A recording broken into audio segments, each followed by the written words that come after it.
Juliette Drouard, extrait de La culture de l'inceste. L'inceste comme un acte découlant nécessairement d'une famille structurée autour des dominations fondées sur l'âge et le sexe.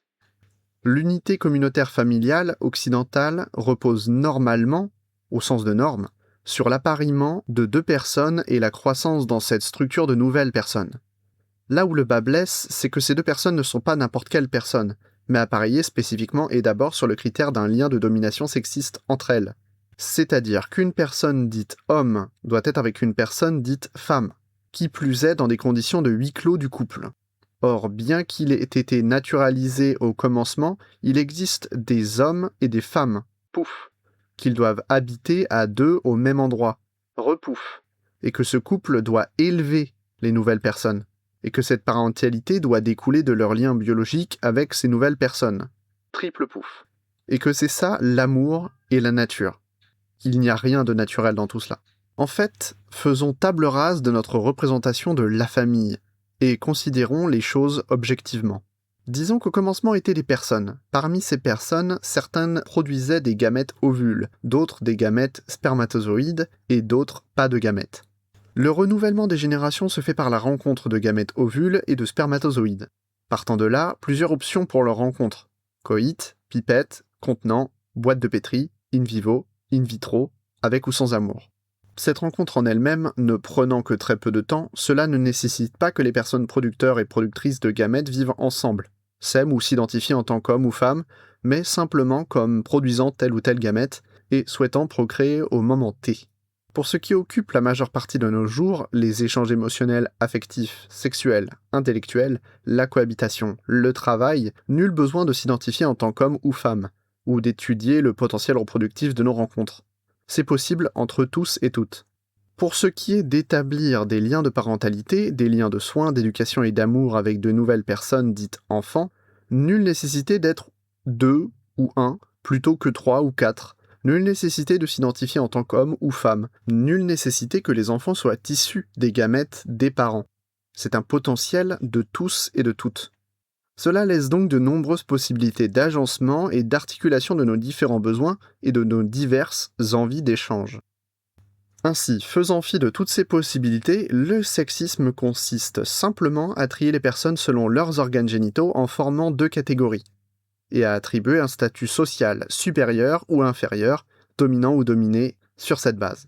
Les noms de ces étiquettes supérieures ou inférieures sont respectivement homme ou femme. Ensuite, chaque personne étiquetée femme sera tenue de passer toute sa vie avec chaque personne étiquetée homme. Cette mise en relation constante et asymétrique pour tout et n'importe quoi permet de pérenniser ces catégories. Devenir homme ou devenir une femme, en alignement avec les prescriptions de départ établies par ses organes génitaux, est donc avant tout occuper une place de dominant ou de dominé au regard de l'autre groupe et dans les interactions répétées avec cet autre groupe. En effet, sans interaction répétée de domination, où l'un oblige l'autre, les personnes ne peuvent se constituer comme dominants et dominés, et en l'occurrence comme personnes hommes et femmes.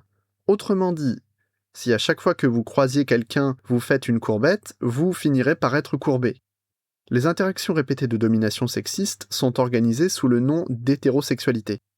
C'est-à-dire un programme d'interaction continue au plus proche et pour toute la vie de chaque personne femme avec chaque personne homme, soit de chaque personne établie dominée avec chaque personne établie dominante sur des critères arbitraires organiques. Habiter, parenter, procréer, sexer, partager une intimité émotionnelle et sensorielle avec cet opposé social sans qu'il n'y ait de nécessité vitale particulière à cet agencement. Là, nous pourrions exprimer une forme de surprise. Mais pourquoi ?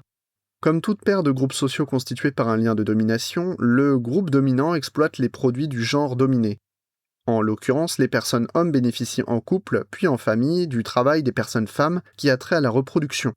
C'est-à-dire que les personnes femmes vont produire gratuitement ou sans contrepartie équivalente et juste un ensemble de travaux dits de care, au bénéfice de personnes hommes. Nourrir, soigner, rendre des services émotionnels, affectifs et sexuels, laver, transporter, planifier, etc. Par exemple, les femmes consacrent 2,5 fois plus de temps aux tâches ménagères que les hommes au sein du couple hétérosexuel. Chaque communauté occidentale dite famille est donc organisée structurellement autour d'un lien de domination sexiste. Les communautés se forment sous la houlette des étiquettes hiérarchiques hommes ou femmes. À parier, alors qu'il n'y a aucun obstacle biologique à ce que nous soyons tous et toutes des personnes qui évoluent sans ces statuts et prennent soin ou habitent ou parentent ou sexent et procréent ensemble dans des agencements pluriels de ses besoins et envies. Cette organisation finalement contre-intuitive est rendue possible par la naturalisation de ce modèle comme par la contrainte. En effet, ne pas participer à ce relationnel hétérosexuel et à ses catégories hommes-femmes, c'est s'exposer pour les personnes sexisées à une précarité économique. Par exemple, les personnes femmes touchent 40% de moins de pensions de droit direct à la retraite que les personnes hommes. Ne pas participer à ce relationnel hétérosexuel ou ces catégories hommes-femmes cis, c'est également s'exposer à une grande violence comme en témoignent les expériences des personnes LGBTQIA qui sortent de ces clous. Ne pas y participer, c'est aussi renoncer généralement à la possibilité d'être des parents et à ce que cela représente du rapport à la vie, à la mort et à la transmission. Nous avons toutes et tous cette capacité, mais cette parentalité est privatisée par le cadre hétérosexuel qui lie tout acte de procréation, parentalité et statut hiérarchique homme-femme. Cette organisation sexiste est perpétrée notamment par la précarisation et la répression d'autres modèles, comme ceux des vécus queer qui proposent ni homme ni femme, trans, PD, gwyn. Mais cette organisation sexiste n'est pas la seule possible. D'autres modèles d'organisation sociale ont par exemple été supprimés par la colonisation.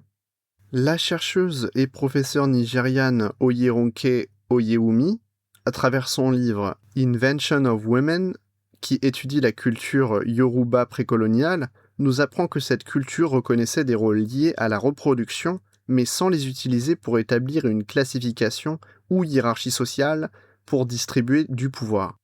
C'était l'âge plutôt que le sexe qui structurait la société yoruba, y compris dans les liens familiaux. Pas de catégorie fille, fils, frère, sœur, mais des catégories exprimant l'âge de l'enfant relativement aux autres. Il faut donc considérer la norme familiale que nous connaissons, homme, femme, enfant biologique, comme une norme particulière et comme une norme particulièrement sexiste. À cette domination par le sexe structurelle de la famille occidentale se mêle la domination par l'âge. Elle sera plus particulièrement exposée dans le prochain article de ce livre, mais rappelons ici qu'il semble aujourd'hui tout à fait naturel que l'âge soit compté précisément en années et que ce décompte donne lieu à des capacités ou incapacités spécifiques. Pourtant, se présenter par son âge compté en années est une construction particulière et relativement récente. Le nombre d'années n'est pas aussi neutre qu'un groupe sanguin. Un rapport d'autorité en découle que nous avons toutes et tous pu expérimenter. Le discours scientifique notamment était la notion de développement biologique en lien avec la capacité sociale. L'âge calendaire n'est donc pas un fait naturel, mais un âge social en ceci qu'il donne une place sociale inférieure ou supérieure en fonction d'un développement organique qui ne se présage pas. Aujourd'hui, chaque individu obtient une place sociale en congruence avec un nombre d'années.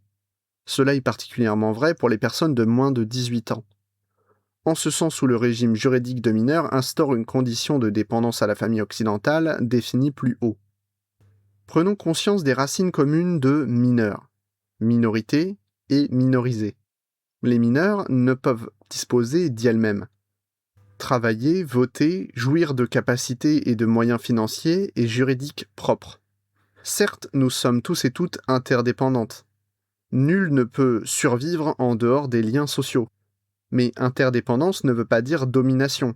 Notre culture vient autonomiser les uns et accentuer la dépendance des autres. Cette dépendance est justifiée à la fois par des discours scientifiques essentialisants et par la notion dévoyée de protection, qui, dans les faits, signifie plus souvent mettre sous tutelle, contrôler, dominer, plutôt que, par exemple, apprendre à l'autre à mettre ses limites et à les faire respecter. En ce qui concerne les minorités par l'âge, quand on regarde les statistiques de l'inceste, des infanticides, des enfants battus, des fugues, des violences psychologiques, on voit que cette justification par la protection sent le sapin. Pourquoi cette domination par l'âge ? Au profit de qui ? Sans être exhaustif, on peut penser aux produits affectifs, émotionnels et sexuels qui sont tirés des enfants par les adultes au sein de la famille. On peut aussi penser au capitalisme qui ne paye pas le travail des mineurs à l'école, qui occupent pourtant leur journée. Ainsi, au sein de la communauté occidentale famille, les positions de dominante-dominée, en fonction de l'âge et du sexe, sont structurelles. Les actes de domination, dont l'inceste, qui ont lieu en son sein, sont donc non seulement prévisibles, mais a priori nécessaires à la reconduction de ce type de communauté. Comme nous l'avons dit, il faut des relations et des actes de domination pour reproduire, constituer performativement ces positions de domination. À ce titre, je ne pense pas l'inceste structurel comme universel, mais l'inceste comme s'inscrivant dans ce système particulier d'économie de la domination et d'agencement de celle-ci. C'est pourquoi nous adoptons le terme de culture de l'inceste. Il ne doit donc rien au hasard que le nombre d'incestes pratiqués par les mères sont bien supérieurs au nombre de viols commis par des femmes et représentent une part conséquente des incestes, un quart environ, car elles profitent et assoient une position de domination par l'âge, en tant que première propriétaire des enfants. Ce n'est pas un hasard non plus si le plus grand nombre d'incestes est commis par la personne la plus âgée et la plus homme de la famille. Environ 75% des agresseurs seraient des hommes, adultes ou adolescents. Et pour la majorité, des pères. Père est une position qui résume la priorité aux dominations d'âge et de sexe pour gouverner une communauté. Père est un concept dont on pourrait se passer. Et que serait-ce d'autre que de lutter contre le patriarcat ?